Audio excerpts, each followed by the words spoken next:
I got to know Andy with my friend Hayley when he was on his DJ stage, and we just loved him, and we just met this guy. We went to school, we met this DJ, he's so cool.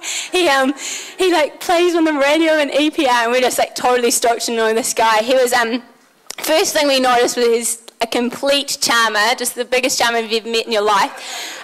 He managed to buy both me and Hayley pink lemonades when we first hung out with him at Denny's, which is, he's a bit of a charmer. And but besides the charm, Andy was just like the funnest guy ever, just the most amazing friend. And he was just the guy that made Christianity fun. Like when we met him, he was just a cool Christian, and we just wanted to tell everyone about him. We were like, he's just so cool, and he's a Christian, it's amazing. But I remember I was driving down to Parachute with Andy, and I was talking to him a bit, and I talked to him about, because you would really feel like you'd open up to Andy, because he's just an awesome guy. And I was talking to him a bit about healing and about the Crohn's and stuff, and he was like, man, so many people, they just go to God with their healing, and they just pray about it, and it's just their one thing that they've got to get through. And he was like, but the focus isn't on the healing, it's on God. And he was just saying, that's what we're supposed to focus on. And Andy totally did that throughout his whole life, throughout Crohn's, throughout anything. He just always focused on God throughout his car being stolen, and everything that he ever had to battle, he always focused on God. And I just totally admired him for that. And I think we all totally did. But yeah, he'll be totally missed. Like, our friends are just like, it's just going to be so sad without Andy organising us to go to Movenpick or anywhere. But we just love him so much, and he was just some guy who totally lived life to the full. Like he totally captured that phrase, and we'll totally miss him. Thank you.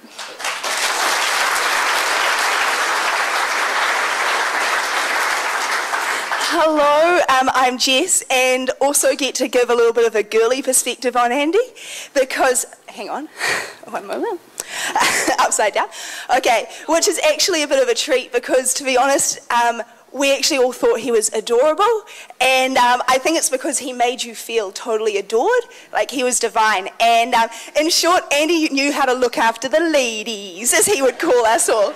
And he would say, hello, ladies.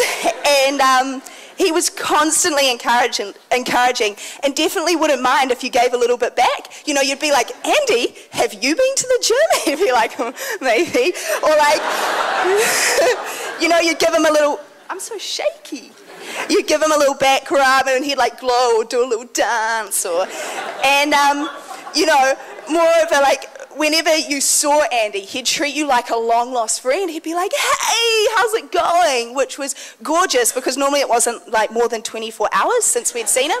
And normally it would be about the third consecutive night in a row, because Andy would have crashed our girls' night on Monday night when we watched Desperate Housewives and Greys. And Andy would bring over the lollies. He'd be like, hey, ladies. And he'd like come and eat us. And then he'd organise cheap movie night. And by Wednesday, he still wanted to hang out, because he just thrived from being around people, as you guys all know. And I actually came to know Andy really well when he got really sick with with Crohn's a few years ago.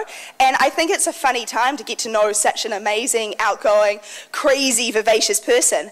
But it was in the midst of those such painful and such debilitating circumstances that we saw Andy display a strength and a courage and a positive attitude that just drew you to him, that it was incredible. And I think the little secret stash of lollies in the bedside by the hospital helped, but yeah, it was amazing. And although it must have been such an incredibly difficult situation, Andy's faith did not weaken at all, and he just got stronger as he continued to trust how in control God was. And he was always the first to believe, for even better than was expected. About after some like second emergency operation or something, we were in the car driving down to the mountain, and Andy was regaling Zara and I with all the sick tricks that he was going to pull. And we were like, don't you have Crohn's and like stitches? He was like, it's sweet, it'll be fine. And it actually wasn't, but it was all right.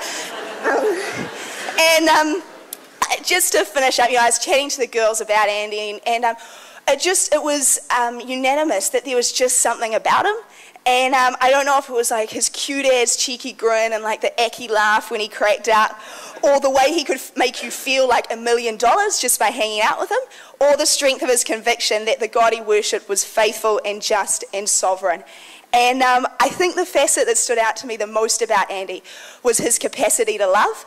And I am astounded by the amount of people to who he was actually a friend, you know, whose lives he was involved in, who he encouraged, who he laughed with, who he spent time with, who he was extreme with, who he taught and who he learned from. And I think it's phenomenal, and he was such a people magnet because of it. And I count it an absolute joy to have known Andy.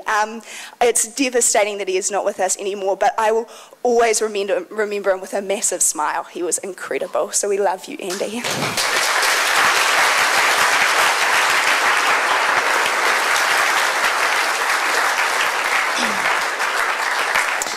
Hello, my name's Felicity.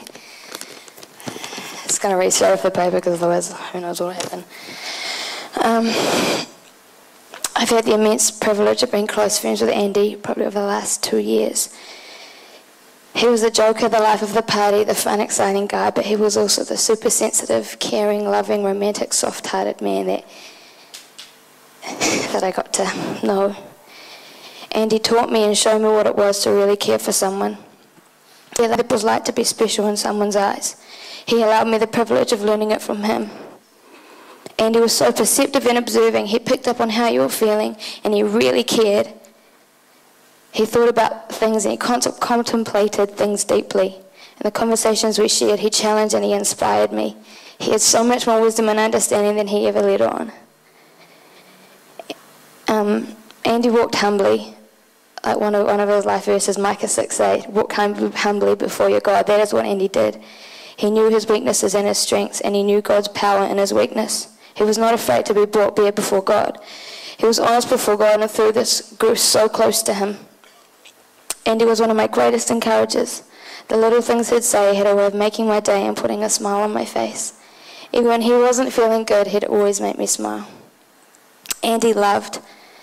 He knew love. He loved God, and he loved people. He had such a heart of worship. He loved worshipping God, and when he sang and played guitar, he would truly worship and be loving on God. God was a song in his heart, and Jesus was a cry of his heart.